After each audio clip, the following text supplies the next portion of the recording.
Hey everyone, Wes is sitting down. We're getting ready to rock and roll. I am, as soon as he doesn't break the mic. Cord. Oh yeah, plug in. Plug it in. Plug it in, plug it in. Come on. Oh, there we are. There we go. Now we're official. Not it yet. Get the feed here. Come to dad. Come to be this great video here. Oh, come on, you a-hole. We're almost there, kids, I promise.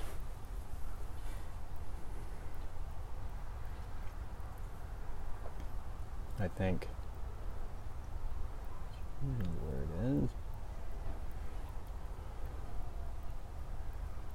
Oh, come on. Well, it'll come on. Ready to rock? Yeah. Do you want to double check, or do you want me to look real quick and make sure it's going? Yeah, double check it real quick. Oh, nope, there we are. Hey. Okay, here we are, kids. All right, here we yay. go. Ready? 3, 2. Good morning, good afternoon, and good evening. This is Kinetic Chaos Podcast number 56. I am your host, Will, joined as always by my good friend Wes. Right here I am. He is to my left. As we did our sound check a minute ago, Wes said he was juicy. Yeah. So I hope everyone is ready for a juicy Wes tonight. It's just the last little bit of summer It setting is. on us. And that is why we are outside probably for one of the last times, although we're going to try to get Maybe next Monday. week. I think Monday is looking like the last good day, Yeah, so we're going to actually, be cutting it close. You're exactly right. So we're trying to take advantage of all of this wonderful weather that we've got because, I mean, we were close to 80 today. Yeah, I think they were forecasting like 77 or something, so yeah, that's pretty ridiculous. That was pretty crazy because it is dang near the end of October, and we got great weather. Hey, the mic's on. Everything's running here. We've got everything shut down on our internet here at home because I've become a network master, evidently. Not so much, but yeah, let's get into something good that happened to us. You got something dialed in? Yeah, it's that we've got ourselves booked for a little trip to KXL FM in Portland. Yes, indeed. We're going to head down there in a couple days from now, or one day from as you're watching it or listening to it on the podcast. But Saturday afternoon, we're going to head to KXL 101.1 FM in Portland and maybe get a little tour of the studio and sit down with one of their producers and talk to him about the whole technical aspect of things behind producing a radio show / podcast. Yeah, that's pretty exciting. We last night about 9 o'clock, I was asleep on the couch, and then I woke up at 9:45, I believe, to a number of texts from you, and they were screenshots, and I was like, "Oh, this is awesome! This is pretty incredible." So we continue to try to build KCP and Kinetic Chaos into something bigger than the backyard. Hopefully, that will be coming down the road. But just to get that technical, some knowledge there for us is going to be incredible, and to go see what a real studio looks like. More than a little bit of the backyard, as my phone continues to go off because we are a backyard podcast. So, that's right. Something good that happened to me is I got to go to the good old chiropractor and get my back straightened out so that I don't act like an old man as much, because the last few days it's been rough. I need a cane walking around. Oh man, it has been brutal. So, I got in there, got straightened out, and, I mean, that one pop, it just feels so joyous. When it get the blood flowing through there again. It does. My left leg, no kidding. It's on the right side, because I got a herniated disc, and so on the when it pops on the right side and they do the thing, my left leg starts to tingle. Oh, yeah. And it's pretty incredible. So I love that. And speaking of that, we're actually going to be working with Tri-Natural Health, who is where I go for my chiropractic work. I got confirmation. I didn't even tell you yet. All right. When breaking I was news. there today, exactly, breaking news that they are very interested in getting on the show, and I'm going to help them out with some social stuff for them, social media, whatnot, and get them dialed in so we can have some health aspects and stuff like that. So that's pretty exciting, and part of our business series as much. Yeah. Because they are a small business, and they've been around for a long time, but they can shine some light on what it's like to be a small business in the medical world, because that's something that, is got to be just as tough as any other small business. So, well, this is a Freestyle Friday show, or Thursday as you're watching us, and so we're going to have some more fun. Monday we had a kick in the pants with Larry Hoff. You actually went out with Larry and did some sign waving on Tuesday. Yep. Had a good turnout for that. Had 18 people 18 by my people? count. Yeah. Well, then probably 22, 23. Could be, yeah. Exactly. And you said you guys had a real good time. Larry's a cut up. Yeah, he's like a stand-up comic. Yeah, he was having a good time. Well, mainly at your expense, so I think that's why it's so funny, right? And he was shouting out the KCP intro as well while we were standing on the corner. Exactly. Not in Winslow, Arizona, but it did. I feel like I was probably getting flamed a little bit, but it's all in good fun, I'm sure, right. Because I don't know where I came up with that. I don't know how I came up with it, but I did. And stuck with Larry because he was reciting it. Yeah, well, it's fun. I just, the main thing about it is that I try to change it every single time that I do it, from morning to evening and afternoon. Yeah. Because you never know when somebody's listening or watching, right. So I want to make sure that I'm greeting everyone and they're getting first billing. So let's get into a good news story. The first one up here is that we've got an anonymous donor that has paid for a British boy to come on over to the United States for cancer treatment. This is a pretty good deal. This is kind of a little bit of a flashback to the sad story we covered before, where Britain refused to let a boy leave to go to Italy for some treatment. It was a different kind of treatment, but nonetheless, they did not let that little boy out to try to seek alternate treatment. So this is a good news story in that a boy with a rare type of leukemia is going to come, or was offered the chance to come to the U.S. to a hospital in Philadelphia that specializes in this type of leukemia. Really? And the problem is that it was going to take well over $100,000 to get him here, and the treatments, all that kind of stuff. And an anonymous donor stepped up over in Great Britain somewhere and laid down $131,000 to get this 4-year-old boy over here. It keeps giving us hope that there is good in the world left. Yep. And just on a side note, to show you how the reason people need or want to come here for medical treatment, there's some stats in this instance. This type of leukemia, the survival rate with treatment in Great Britain is 25%. Oh. Here in the U.S., it's 80%.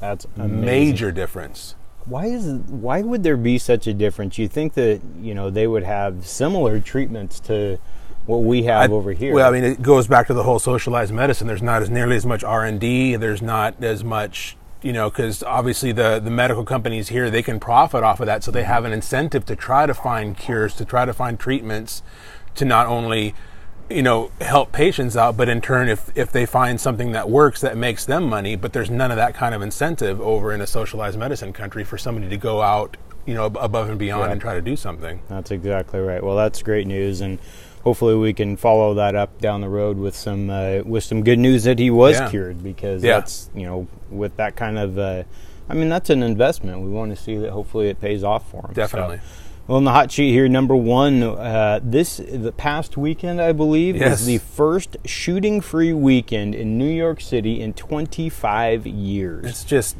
I saw that headline, I thought, wow, that is amazing. Absolutely amazing. I guess it's two things are amazing. The fact that there was a shooting-free weekend is amazing, and on the other end of the spectrum, the fact that it's been 25 years since the last one, that's also amazingly sad, I guess you would say. This is coming off the heels of the murder rate hitting a record low last year in 2017, but it's starting to trend the wrong way. So far this year, they are at an 8%, an 8% increase over their murder rate that they were going on last year. So the murder rate is trending back up, but here we've got a positive story to drop in of the first, as you say, the first. Not even, and they said that's not even murder-free. There was no gunshots, no shootings, period, reported, let alone injury, death, whatever. There were no shootings whatsoever reported in New York City this last weekend. That's incredible. And I think I've talked about it on the show before. We're kind of spoiled here in the Northwest. We don't deal with that kind of stuff that often. Portland has its share, but here in Vancouver, Clark County, Seattle, I'm sure, has its share as well. But I remember the first time I went to Washington, D.C., and we sat down on a Saturday night, and they said that they had had 6 murders, I believe, to that point in the weekend. And that was such a shock to me. And this was many years ago, but maybe close to 25. That kind of thing occurs, because we lived in Washougal and you kind of are in a cocoon. And so right. that really, shined light on how bad things can be. And we've kind of covered Chicago extensively and the problems that they've had there. So, we want to see things like this continue on because, people don't want to feel like they're in danger, especially when they go to the biggest city in the United States. What are there, between all 5 boroughs, between 11 and 12 million people? Yeah, it's crazy. So that's pretty incredible. So that's great. Well, number 2 here is that Robert Mueller is expected to issue the core findings of his Russian collusion investigation after the midterm elections. Yeah, so we're maybe finally starting to see the beginning of the light at the end of the tunnel. This thing's been dragging on for 2 years now. Yeah. He did announce they will release what he's terming the core findings, so maybe just some overarching kind of findings, whatever they've come up with. But he is specifically waiting until after the midterms as to not skew things one way or the other, not to take the spotlight off the elections themselves. And now, surprisingly, is that Rod Rosenstein, who is the Deputy Attorney General, but he is in charge of this investigation after Sessions had recused himself, so Rosenstein's running the show with this one. He is actually kind of, the conspiracy theory is maybe that's what he and Trump talked about when he went to go have that meeting, but he is now kind of getting into Trump's corner and telling the FBI to hurry it up. Yep, that's what I was going to say. And so he up until now he hasn't said anything. So, but now he's starting to say, okay, let's get it going, let's get it done. I've been reading that there is increasing pressure on Mueller to start delivering some indictments or something, because I believe he's gotten 24 either guilty pleas or indictments to this point, right. But there's not been anything of major substance right. that is, a real headline-grabbing type indictment or whatever it may be. It's either low-level players that nobody's ever heard of before, or in the case of somebody like Manafort, it's on charges that were way a long time ago that had nothing to do with this election itself. So there's basically, to this point, there hasn't been a whole lot. So we'll see what happens when he starts dropping some more stuff here. So. And I think, we'll see I think that it is a good move, though, to do it after the midterms, so that we're not politicizing it. We're not letting either side, Republicans or Democrats, use it as fodder to trash the other side. So, because we want the elections to be on their own merit, not the headline grabbing stuff that we see so often, whether it's with Kavanaugh or any of the other clown shows that we've dealt with. So, well, number 3 here, this was a pretty crazy story. The Treasury staffer who was in charge of some pretty serious stuff has been charged with leaking info to, was it Washington Post? I read a couple different reports, and they named WAPO as one of them, somebody else too, but yeah, the press in general we can go with. But this is Natalie Edwards. She was a Treasury staffer, as you said, and the interesting thing is she had these financial documents. This had to do with financial dealings during the campaign, so they were financial documents related to Trump, to Manafort, and several other fairly major players in terms of fundraising, all that kind of stuff. And she had access to these documents, so she took pictures with her cell phone. She photographed the documents with her cell phone and then sent those on to the media. So how stupid can you get with that? Exactly, and I also read that when they arrested her, she had a zip drive on her as well. Yep. And so, that's another, why would you be carrying that around? Especially after you leak that kind of stuff. You've got to know where it's coming. I guess some of it was actually Trump's personal financial information. Yep. So those are, that's some pretty heavy-duty stuff. So we'll see what... And they did say that the maximum sentence for this would be 10 years in prison. And that's, what do you think? We got some time. Yeah. Is that too much or is that too little? I wouldn't say too much. I would err on the side of too little. Maybe it's about right, but I wouldn't say it's too much. I mean, when you're leaking somebody's private info, let alone somebody of this magnitude, national players and stuff like that, then, and obviously you're doing it maliciously. It's not like you're not just joking with a friend, oh, look what I found. You're not just doing it. You're doing it to try to damage somebody. So exactly. I mean, you got to send a message with that. So. Well, and her position was one that you have to be trusted. Yep. big time. And if you can't be trusted in that position, that goes to show you what is always surrounding us, whether it's what motive is behind it. People are willing to do almost anything, regardless of how, good they look in their position. Going back to that scam that we talked about with the lottery several months ago, where the guy basically had the key to every one of the McDonald's winners, the $1 million winners, and he was selling them off to people, friends and family and all that. I mean, what a scam. But and he was supposedly the most trusted person in that company. So it's you hate to see that kind of trust broken, but it happens. It's a realistic part of life. Yeah. Number 4 here, we got a NASA astronaut who survived the failed Russian launch attempt of Go ahead. Yeah, so this was a capsule, a little spacecraft that was launched out of Kazakhstan, I believe. You're over there? Yeah, all right. Choking on a splinter. So it was a NASA astronaut plus one Russian cosmonaut. So there was 2 guys. They were on their way to the space station, and after launch, when it came time for the first stage of the rocket to separate and keep going with the remaining stages, it failed. It didn't separate properly. And so they had to abort at that point. They talked to the astronaut, and he said he knew something was wrong because there was a whole lot of shaking and vibrating, so they could tell something misfired, something didn't separate correctly. And this all happened 30 miles up, so they were quite a ways up there. Yeah, that's out of the stratosphere. Yep, yeah, it's definitely out of the atmosphere. And so they did what they call a ballistic reentry, which is a high-speed reentry, and then as you come back in the atmosphere, you use the atmosphere to slow yourself down, and then once you get through, then you pop a parachute to do the final descent. But as they came back through on their rapid descent, coming back through the atmosphere during re-entry, they were pulling 6 Gs. That's insane. That's like flattening like a pancake. Right. And the funny thing is, when you first started talking about this, I thought you said after lunch. I was like, they launch? Said, yeah. I was like, after lunch? I was like, no, he said launch. Wasn't enunciating correctly. That's my fault. That's all right. He's garbling marbles. That's right. So it's a happy ending. They basically had no injuries. Neither he nor the Russian cosmonaut that was with them. They recovered them successfully and no injuries, and so they walked away. So that was good news. That's that's incredible. We have that kind of technology.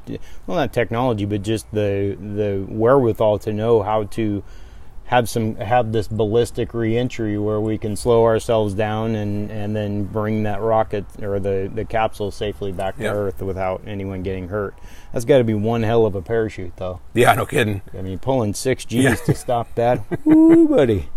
Number 5 here, we've got the Fed. This is something close to me. Yeah. They're going to continue to raise rates on the overnight amid President Trump's criticism of that, and I think they're doing the right thing. I've been reading quite a bit of stuff about this the last few days. Yeah, me too. And everybody that I've read have agreed. You got to do it. With the economy this strong, you got to keep pace. And so the thought is that they will do one more raise this year, probably the usual December, quarter point, and then probably 3 times next year. And then from what I read, they thought maybe, depending on what the economy does from that point, maybe by the time they get through with the 3 raises next year, that they may be able to kind of halt things for a while and cool it off. And of course, as you said, Trump came out and slammed the decision, saying, and as usual, he drops his famous, quotes and name calling stuff. He said the Fed was, he said the Fed was crazy and out of control. That's a great way to criticize somebody. Way to use some really highly technical words. I mean, are we 13-year-olds at the football game, or yeah, sure seems like it. I mean, come on, if you're going to do this kind of thing, and actually Kudlow was for it. I mean, his main guy, his main economic guy, said that they're making the right decision. Yeah, and anybody that knows anything about economics knows this is what you got to do. I mean, and then obviously you got the whole other argument of whether or not you think the Fed should even exist, which I'm not in that camp. But if the Fed is going to exist, you got to do this kind of thing. So I think Trump is as we've seen plenty of time, Trump is way out of line. So, yeah. Well, especially when it comes to the economy, he's going to let it burn out until. I mean, he would let it burn until he's out of office, and then let it come crashing back to earth. And You can't do that. You've got to be good stewards of our money. I mean, we are citizens of the United States, right. And so the economy is going awesome. It's rolling right along, and we want to continue to see that. And if we allow inflation to continue to creep up, as we've seen, especially with tariffs and things of that nature, artificially pushing prices up. We talked about Ford a few weeks ago, and we see all these other guys. Those prices are coming up because of tariffs, but so that is a form of inflation. But then we've got, whether it's the real estate market and mortgages and all those things, they eventually will be affected by these types of rate hikes. And in fact, I read something, I think it was this morning, talking about how the economy is doing really well, and we're probably not looking at a serious recession like we had back in the mid to late 2000s, but we're at least a few years off, because the bond yield curve will usually invert about a year before we see some type of a recession, when things are going to start to tip upside down, and we're not seeing that. So things are cooking along, but we just don't want to get too out of control with it. Yeah. And I just don't know why. Why can't he listen to his main economic advisor? Larry Kudlow is a very smart man. Yep. He knows what he's doing, and for all the crap that we give Trump, he has surrounded himself with some fairly intelligent people. And then he never listens to them. Exactly. Yeah. Yep. Why do that? Yeah, exactly. I mean, I always say you want to be not the smartest person in the world or in the room, and he certainly, in any room he's in, probably isn't close to the smartest, but you've got to be able to open your ears, and if you want to continue having a good economy, just take care of it a little bit, because rates are still amazingly historically low. I mean, I was talking to somebody on a deal the other day in real estate that they locked in $1.1 million mortgage at 4.375. Wow. And that's incredible on a jumbo loan. Yep. So that's, those types of things are great. So we don't want to see our rates above 5-6%, but we also don't want people, we talked about the subprime stuff earlier this week. And I did talk to somebody about that. It was a little bit of a flashback. I talked to a mortgage broker about that yesterday, and we're not seeing it here in this area. At least he hadn't. I straight up said, "Are you seeing this stuff creep back in?" And he said, "Not yet, but it could be on its way for us." Right. So we'll see what happens. Well, that's the heavy lifting, Wes. Yeah. You ready? I'm ready. Are you ready to rock and roll? Do you want me to jump off, or would you like to? Yeah, it's up to you. I've only got two today, and they're both open-ended ones. I got no top threes for you today, so I got some good discussion topics. Let's start with the number one discussion then. For me? Yeah. All right. So we'll go sports. That's what I like to hear. Yeah, you betcha. The draft lottery. The NBA and the NHL have it. What's your feelings on the lottery in general? Because baseball and football don't have it, we know. So the one thing that I think that is an absolute joke is that teams can tank, and they can try, even though the odds say that if you tank to try to get more ping pong balls, yep. It doesn't work out for you. I mean, although we have seen teams like the Sixers and their process come back, and from a team that won like 2.5 games a few years ago, they can build back up through the draft. But to leave it up to chance is an absolute joke. Yeah. For two reasons, in my opinion. In football, those guys play. Oh, Joe, hey. How are you? They play hard until the end. Yeah. You're not seeing those guys tank unless it's a team that's going into the playoffs and they want to rest somebody. But they are still, they still want to play hard. In the NBA, you have teams that are sitting their star players. Now, if you and I are going to a game and we're spending $200 to go to a ball game, and I see three of, like all second string. Exactly. I'm not paying to watch a junior varsity NBA team. Yep. I'm paying big money. Now, there is two schools of thought on how teams like San Antonio do it. I think there's a way that you do need to manage it, because these guys do play 82 games. That's probably a few too many. If you're really concerned about their overall health, cut the games, extend the time between each game, and let them rest that way. But it's all about the almighty dollar, right? Yep. They've got to have 82 games so that we can continue to, but teams that suck, there's no one going to the games anyway. So what the hell matters? So what do you think? I hate it. I'm not a fan. That does not surprise me whatsoever. Because, as you say, the whole gaming and tanking aspect of it, even though they say, like you said, it doesn't increase your chances technically, it's still there. It serves as an incentive to tank because you think maybe you got a little better shot if you do that. So, yeah, just two things. I'm basically falling right in line with you. Is why incentivize somebody to think about tanking, and then why leave stuff to chance? I mean, why you use a random lottery system? I've never understood it. Because if you want to talk about equity and stuff like that, then the way to do it is worst to first, like football or baseball does it. That's the way you do it. Because what good is it if a decent team gets the number one pick? Then that's kind of just the competitive balance gets thrown off. I don't like that at all. Well, in the NBA, it's half the teams in the league are in the lottery. Right. If you're not in the playoffs, you're in the lottery. Right. Am I correct? Yeah, I think that's right. Yep. So why would you do that? If you know that you're not going to be in the playoffs, why not just sit the guys? Yep. I mean, because like I said, the stadium's not filled up. You're still getting your TV money regardless. So it's in the best interest, I guess, of the team to do that. But and overall, you have a better chance of getting higher in the draft status by tanking. I want to have a competitive product on the court, on the ice at all times. And I'm not a big NBA expert by any means, so maybe you can answer it, but I think I've read that they've put in measures, or so to speak, to try to prevent the tanking aspect. Isn't there rules about you have to play X many of your starters or something like there's some kind of rules that recently came about, I thought. So Adam Silver has tried to do that, and he's tried to make it so that you can't use just a DNP, a did not play, coach's decision. There's got to be like a real reason, I believe, and I'm not really in super tune with that. But yes, he has tried to deal with that to some degree. But why not just cut it down to 64 games? Yeah. Something like that.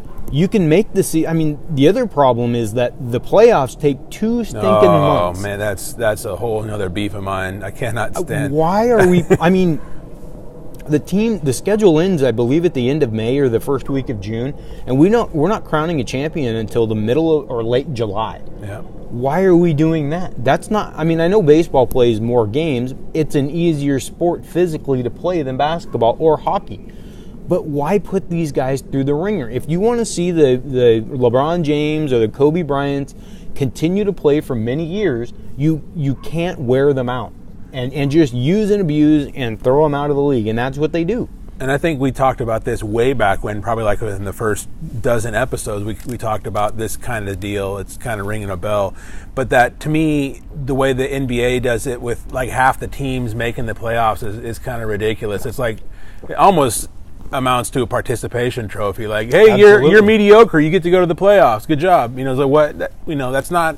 To me, that's not what the playoffs are for. The playoffs are supposed to be the best of the best, or at least the top third of the league or whatever, not just the half, not a whole half of the league where you're getting a bunch of mediocre guys in there. And I believe in the history of the NBA playoffs, because the way the seeding goes is first plays 8th, second 7th, and so on and so forth.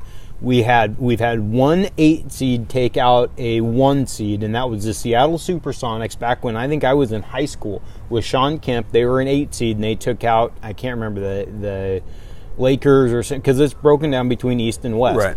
But look at the way the Major League Baseball does the playoffs. Okay, they have implemented the 1 game wild card, which I think is cool. Yeah. I don't know about 162 games and then 1. That's kind of harsh. Maybe even give it a 3-game series. But the divisional series is only 5 games. Yeah. And then you're into the championship. You're down to the last 4 teams. And you're there within 2 weeks. Yeah, because isn't first round of NBA still best of 7, right? It's best of 7 the whole way through. I think the first round is... It may be. I think that's why it takes so. Yeah, that's why it takes so long. I think everything is best of 7. That's why it takes 3 years to get through the playoffs. Exactly, but it boils down to money. They're looking for cash, and then they make a big deal out of the whatchamacallit, the draft lottery and the ping pong balls. But to go back to your original question, why they let a team's fortunes hinge on a ball falling in a lottery is just an absolute joke. Put it on the field.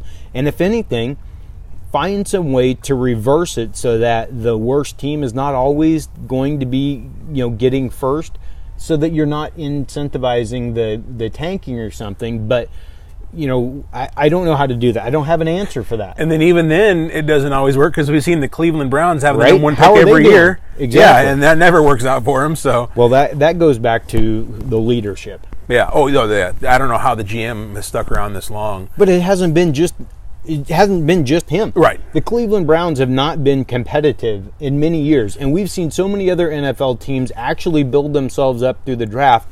I mean, the Seattle Seahawks in 2014 and 15 are a perfect example of that. And I think, don't quote me, but I think I got my numbers pretty close. I think the Browns have had the number one pick like 10 out of the last 12 years. And so they've got, of the last 12 years, they had 10 number one picks. I think there are 1 or 2 of those number one picks still on the team, which tells you they don't know how to draft. They don't know how to evaluate talent. If they've got 10 number one picks, and 10 years later, you got that kind of attrition rate, because you got Johnny Manziel who flamed out. You got all these guys that, I don't know, it's just the weirdest thing.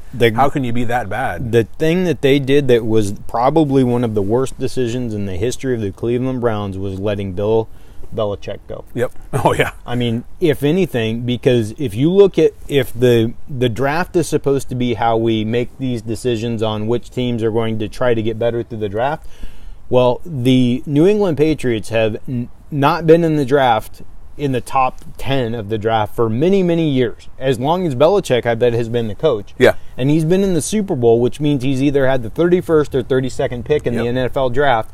But they've been in there, Brady's been in there 8 times since, 2002? Something like that? Somewhere in there, yeah. Almost half of the years he's played, maybe a little bit less, a third at least, he's been in the stinking Super Bowl. So it goes to show you that it is about your talent evaluation and the people that you surround yourself with and the leadership. Yeah. And then they can bring in, and they treat it like a business. I mean, Belichick is no one that is going to be Mr. Warm and Fuzzy. Yeah. But he gets results. Yeah. And that's what matters. That's exactly right. That's what you're there for. So we're not here for fuzzy blankets. Yep. We're not here for participation trophies. We're here for Super Bowl trophies. And, I mean, we'll look at the Seahawks. They have had the same, they're doing the same thing that everyone else has done. They have 2 to 3 years to really, accomplish something, which they did. They went to the Super Bowl 2 out of 3 years. But now they had to pay their quarterback. This is the downfall of the Ravens. All of these teams, Yep. They have to pay their quarterback. And it's rebuild mode for everything else. Yeah. Exactly. And then it just begins the process over again. Yep. Anyway, well, that was a good one. Yeah. Very good. We didn't talk about hockey much, but I think the That's same because I don't know type, anything about hockey. I love hockey. There's ice and a puck. That's about all I Yeah, and got, they have 2 so. nets. Yeah. And there's guys, and they fight. Yep. We went to the hockey game a few weeks ago, and there was, I think, 6 fights, and the one at the end of, there was 5 minutes left in the second period. It was such a big fight that 6 players just took off and went into the locker room because they had majors that were like 6 or 7 minutes long. It was classic. That's awesome. Okay, so I've got a heaven or hell for you because I All continue to just slam this segment. Working on a car, heaven or hell? Depends on, we're talking like minor little repairs, Just in general, like your own upkeep, changing oil, maybe a starter or something like that. If I had the equipment to do it, that is to say like jack stands, stuff like that, I wouldn't mind changing the oil, but I don't. My car, which is 4 inches off the ground, is a little tough to get under there. It's slammed. Yeah. He's got big old 28-inch rims, and it's 2 inches out. But no, I mean, the other stuff, on my, 2 cars ago, I had a Camaro, a 95 Camaro. You did? Oh, yeah. What? That was before the Charger. I traded that in on the I didn't know Charger. you had a Camaro? Yeah. And that had some electrical issues, so I was constantly blowing headlights would short out. So I mean, I got to be a pro at changing the headlights out on that thing. But yeah, just little minor stuff here and there. I did the brakes on that one, on the Camaro. My dad helped me with that. We did it ourselves. So that was kind of fun. But so it's okay. In terms of like a full engine rebuild or something, I don't think so. But your wife is flaming you on the feed here. Tia says, "Don't let him lie. I do all the repairs." Like she does it with everything else. Yeah, exactly. No, my dad will vouch for when we changed the brakes on the Camaro. So you don't mind doing it, but it's not something that you're going to go restore. It's not like a hobby. No. Yeah. Okay. I am not the handiest guy around. So I actually enjoy working on stuff to some degree until I get to the point where I'm so pissed off that I don't have a hand to hold something. Then now I'm pretty good at keeping my cool. Brandon and I work on stuff quite a bit. We have trucks, and the diesel has been a challenge for me. I've always enjoyed learning something new about it because it's completely different than a gasser, and a truck is different than a car. But and when I was a kid, it was just you're broke, and so what'd she say? God. Oh wow, your wife is really having some fun at your expense. But no, I really enjoyed the aspect of doing things that weren't too hard. Like my Ford, I would throw starters on a constant basis. I mean, at one time I think I lost 3 starters in a row because 2 of them, I'm buying rebuilds, so they crap out. I was under the truck. I think one time it was below 32 degrees. I do not enjoy that whatsoever. You give me a nice shop, that kind of stuff, I do enjoy it. Yeah. So that's so it can be, and I like to see it when you like stereos and stuff. I really enjoy that's what I did my senior project on when I was in high school. Yeah. Now I will say that I passed, and Nick Hubbard and I threw it together or finished it the last night, but we couldn't get the deck to stay in, so I had to zip tie it in. Classic. Yeah, and it was still hanging out a little bit. Hey, that's awesome. Oh, it was awesome. That thing bumped though.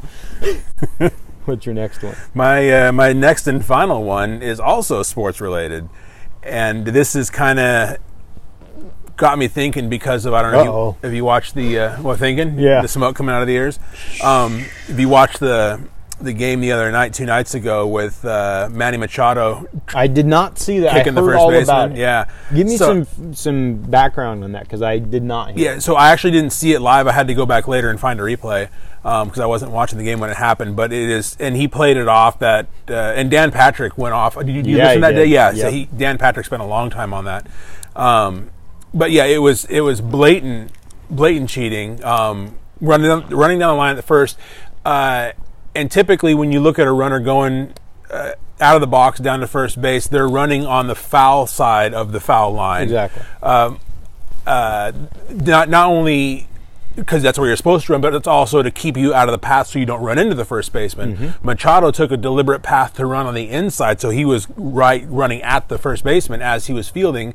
So the first baseman, set up shop at first to receive the throw with his foot on the bag, and Machado stepped on the bag with his right foot and drug his left toe. So it wasn't like he was running. He purposely left his left leg down and drug his toe to kick the foot off. Kick the guy in the ankle. Really? And then he said, I was trying to step over him. No, BS. Not when you leave your toe on the ground and you drag your toe for 4 feet. That's not trying to step over somebody. Not at all. And I heard his response at the press conference afterwards. Yeah. When somebody asked him, because 2 guys on the other team said that he was, a dirty player. I mean, they flat out called him. He's had a couple. The game before that, he had 2 hard takeout slides at second that were pretty questionable. So he's got a reputation. Absolutely, and I'm scared to death of the Yankees trying to pick him up because they're trying to get into his sweepstakes, and I do not want any part of him. Not so much because he could be a dirty player. We need pitching, but he got called out in the press conference, and he was so laissez-faire about it, like, well, they can have their opinion or something. And he's not Johnny Hustle, and it's not his cup of tea. He doesn't like to hustle, and exactly. Well, you're in the championship series. You need to get out there, and you need to be a good sport. The second base thing is actually where I don't have as much of a problem going and into second a little bit high, because those second basemen and their tags and the phantom tag and all of that kind of stuff, they've cracked down on that. They have, there's no little vicinity play anymore at second base. You got to be on the bag. But yeah, I agree with you. Beforehand, it was out of control. So I'm glad they cracked down on that. But my question is oh yeah, you actually had a question regarding what this. led me into this whole thing is we kind of have this rule, this use of technology, what have you, in the NBA and in football, previously college, and now it's starting to come into the pros, is using replay to determine the severity of a foul and how flagrant it is, and tossing somebody if it is flagrant. And should something like that be introduced in baseball? The Machado thing made me think of it, although not necessarily for his case per se, but somebody that maybe has some pine tar, and can you ask the ump to go take a look at the replay and see if he swiped something on his bill, has got some black stuff on his hand, even though you can visually inspect that. But other stuff like going in with high spikes into second, I don't mind a hard slide and sliding through the bag, but it's the high spikes when you've got your spikes when you're up. Going way high, you know, crotch level or something right, exactly. like that. Yeah, that's egregious. So using replay technology to police stuff like that where it's a rules violation. And obviously the umpire can have their judgment call at the time. But I don't know, I kind of like how the NBA and the NFL, or actually the NFL just kind of starting it, but college football, where specifically in football, if you spear somebody, you get flagged and they call targeting, then they go look at it to see if it really was targeting. And if they confirm it, you're gone. And even if they don't confirm it, then you still get the 15-yard penalty. But they look at the replay to determine the severity of it. And if it's severe enough, then you're gone. This is my problem with that. And I'm going to go back and use an example from the Oregon-Washington game this past weekend, which was a phenomenal game. And if anyone is a fan of this show, they know that I am not a fan of the Oregon Ducks. But they had a ball player get thrown out of the game because, I believe he was for Oregon. Yeah, I think you're right. I remember seeing that. Went, and the quarterback basically wheeled and turned around and hit the guy on accident, and it happened to be that he was shorter, so he hit him in the helmet. Right, yeah. It's such a bang play. I can't stand the use of replay, and to have somebody thrown out, if you're going to use that tool, understand that it was not something that he planned on. Yeah, and I think there definitely needs to be some consideration given for an instance like that versus something truly flagrant where the guy launches himself. Absolutely. You can see him making a concerted effort to launch himself into somebody. That kind of stuff needs to be called, and you get ejected for it. But the ticky-tack stuff where you can't help it, or if it's like the roughing in the NFL is getting hammered for this year, the whole roughing the passer stuff, where you're running full speed and the guy throws the ball, it's going to take you more than 2 feet to come to a complete stop. If you're 275-pound Ndamukong Suh, who has a bad reputation, right, it is hard to stop a moving freight train. Yep. And that's what those guys are in human terms. We get to a point, to go back to your original question though, to go to the replay constantly, you start to just chop the game. Oh, and it really slows it down. Much. Yeah, that obviously is the bad thing. Yeah. And in sports, we see that momentum is such a driver of comebacks and things of that nature. To have them stop, a pitcher in baseball is a perfect example. You do love sports, Wes. But to have a pitcher get his rhythm interrupted because of some little rinky-dink thing like that. Well, that happens now even with the replay they do in baseball. Absolutely. They stop the game and the umps have the headphones on for like 3 minutes and the pitcher has to sit there to throw some warm-up tosses or whatever. I can't stand, and I'm a baseball kind of purist. I really don't like having replay in baseball that much. I think there are times when that is very useful, but I think they use it too often. I actually like. We'll dovetail on this and keep rolling with it. I actually like how it is now. I would say to further the use of replay in baseball, I would say no. I like how it is now, where it's the fair foul call, the home run. You got the fan interference kind of stuff. And what I appreciate and what I think is good use of it is the bang bang plays at the base, first or at home or whatever. That's where I like seeing it, is that kind because of that can obviously change a game. If it's a safe out call at home and you blow the call, that could blow the whole game. So it's important to get those kind of things right. But I'm a fan of the whole policing your own kind of thing, and with Machado. And I guarantee it would have happened. I think Patrick maybe talked about this too. He had Al Leiter on. Yeah. And Al Leiter was saying, he needs to take one, but it probably isn't going to be in the championship. But I mean, that kind of thing happens in the regular season, and then the next time at the plate or the next game, you're taking one off the dome. Oh, yeah. Or right between the shoulder blades or something. But do a Randy Johnson and just smoke one over the head like Kruk in the All-Star game. That kind of thing, send a message. Absolutely. But I just... replay is getting to the point where it's being used so much that, especially like you were saying in the NFL and in college football, that it's the targeting thing and the falling with all of your weight, or 62% of it, or 43.1. They've gone way overboard this year with that. That is absolutely asinine. But it is serving a purpose, though. And that is, it is keeping the stars, the quarterbacks, in the game, and that is driving ratings, which are up for the NFL this year.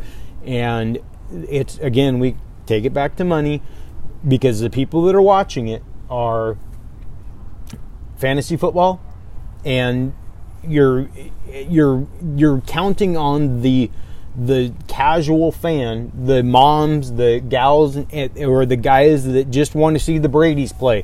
Or Pat Mahomes.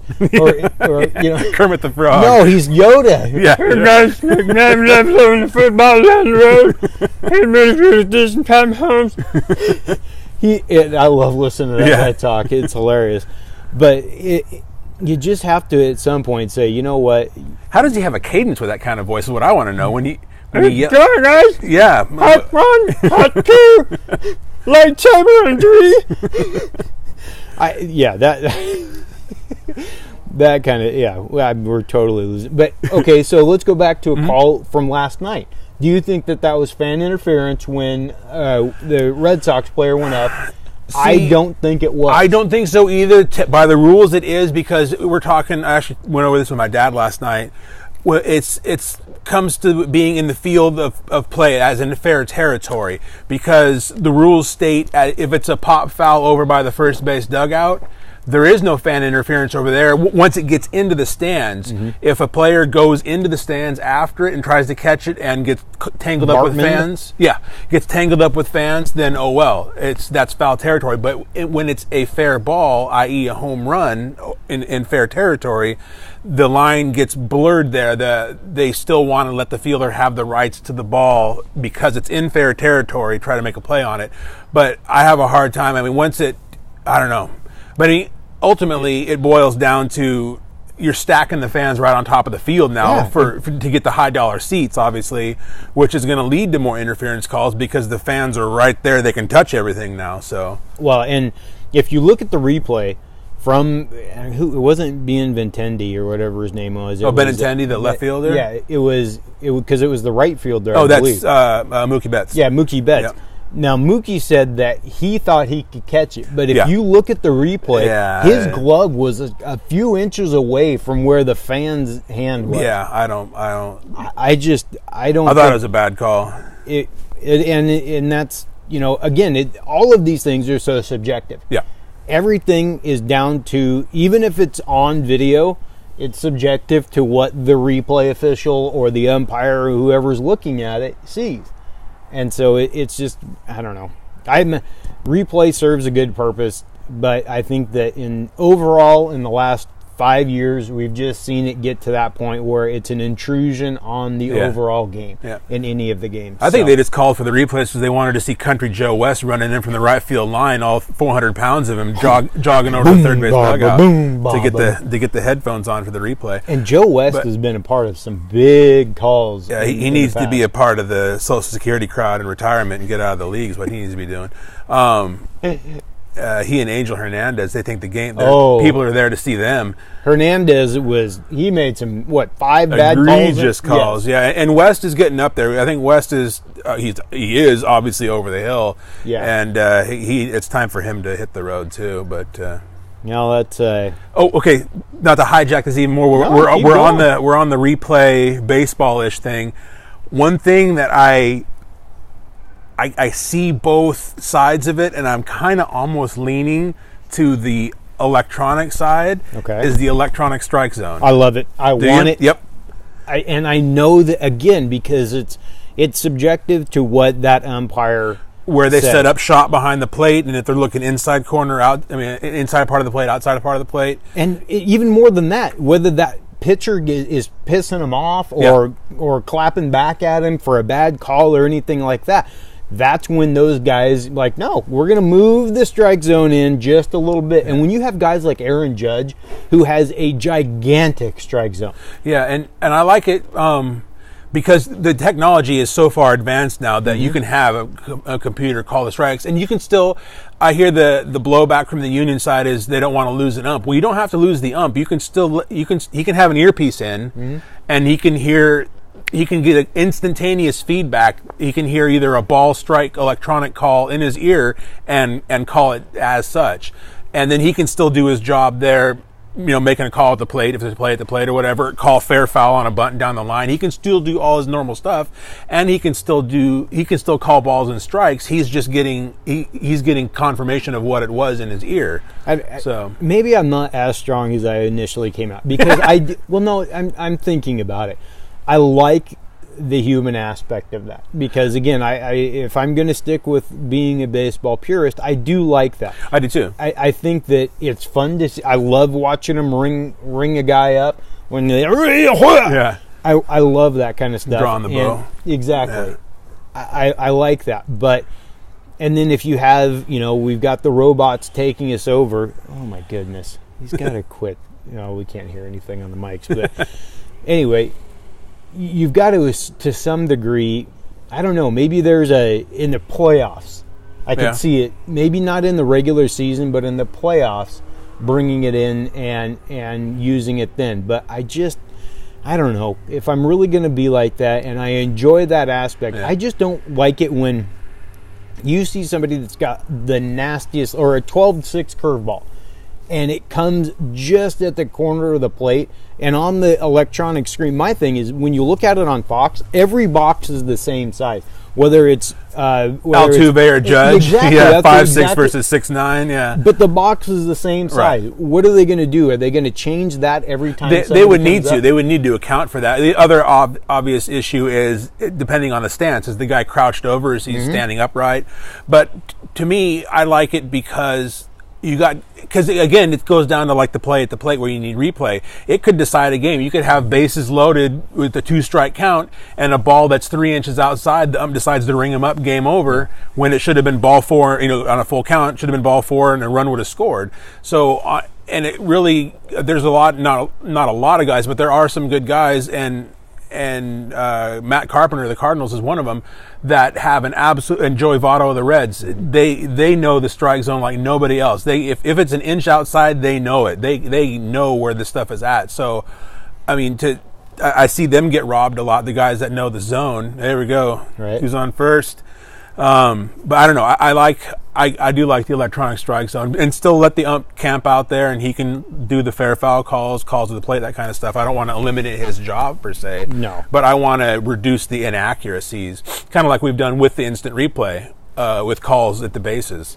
I know that and do you think that that's something that will actually ever happen?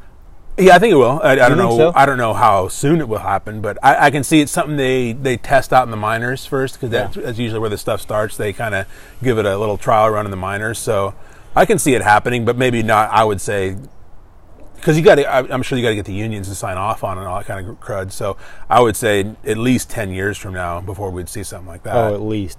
I don't know that I would say that it would ever creep in, because I just can't see the union, like you said, okaying it, but I think that there would be such an uproar from fans that there would be a serious issue with that.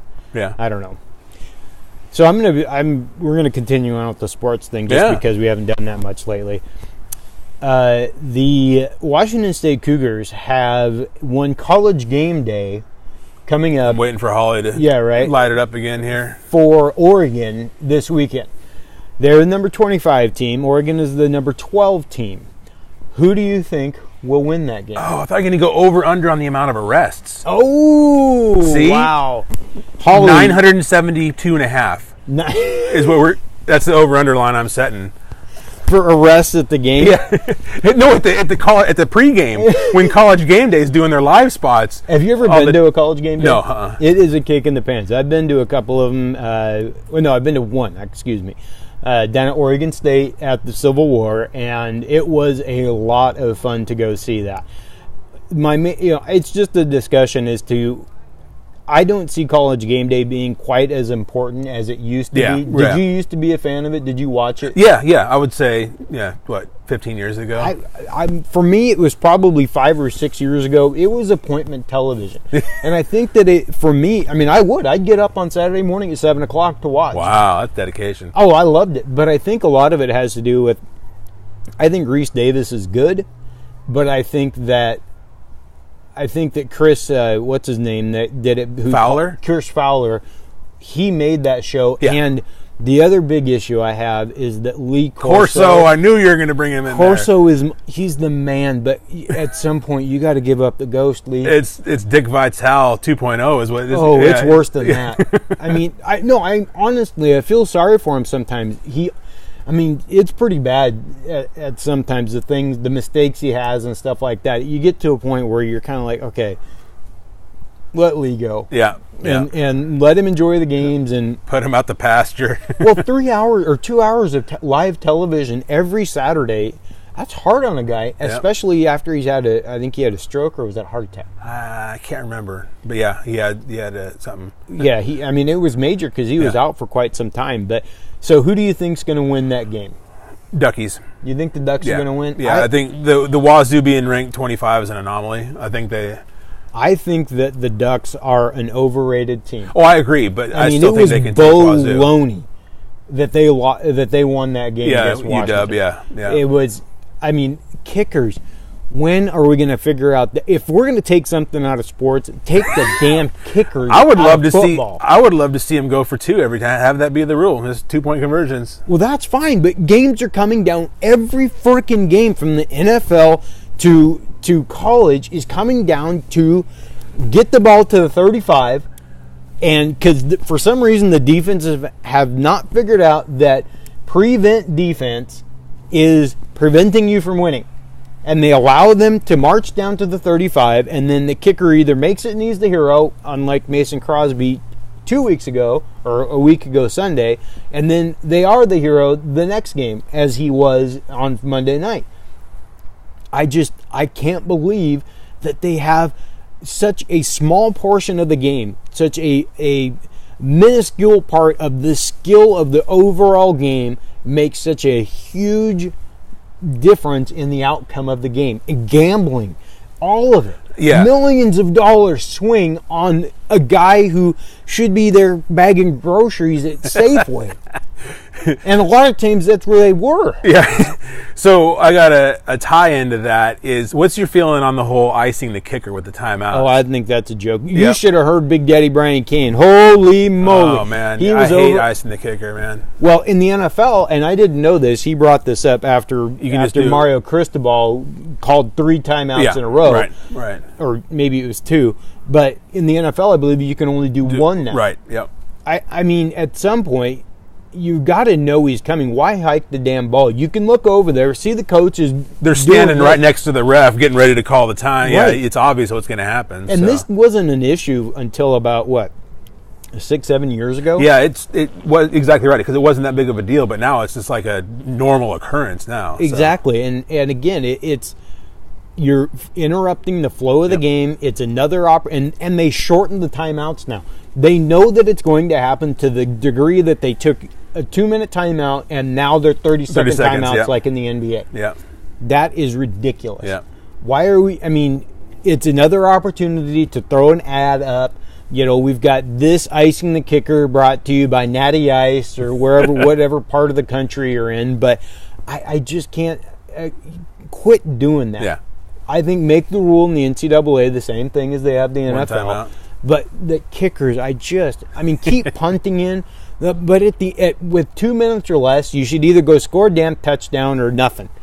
That's what I say. Go, like arena football rules, you got to go for it. No, there's no punting in arena football. Never mind. Yeah. I just can't stand that these guys make such a huge... These guys go out there and beat the hell out of themselves for 59 and a half minutes. And then, woohoo, this guy comes stumbling in. He had a couple beer skis while he was kicking the ball off the tee. And his pants are still all bright white because he hasn't done anything. He hasn't seen anything. He's got a beer gut on him. Look at Sebastian Janikowski. Yeah, the Seahawks are stupid enough to sign him. Right? Yeah. I just don't... Who thought of that? Who was like, hey, sounds like a really good idea to me? I can't get over that. I think we should bring it back to Patty Mahomes. Let's go, kicker. He is. He's Yoda and Big Bird. Or not Big Bird, Kermit the Frog. What about like a robotic kicker?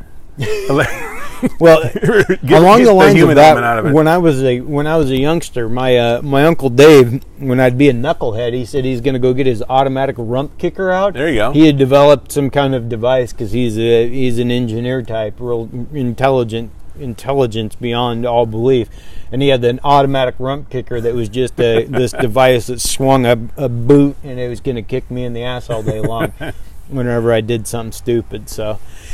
Well, that was a fun, lively that was awesome. There. You got anything else you want to cover? I got nothing. I think it's yeah, my blood pressure going. I like it. It's when we get sports going in there with the freestyle, it can just go on forever with that. So. You and I could do sports all day long. Yeah. We like our sports. Your little DP show here. Yeah, right? Yep. Well, we don't talk about bands and all that stuff, though. Yeah. Oh, we did that last week. That's true. That's true. Yeah, see, so we got it going. Yep. Yeah, exactly. Well, I think that about wraps it up. Looks like the computer's kind of getting cold, as am I. I think my pinky on my left hand is turning blue already, so I'm freezing. And as I look at the feed here, it's getting dark. Yeah, you can barely see us anymore. I know. Well, join us on Monday. I'm going to plug some stuff that we got coming up as well, Wes.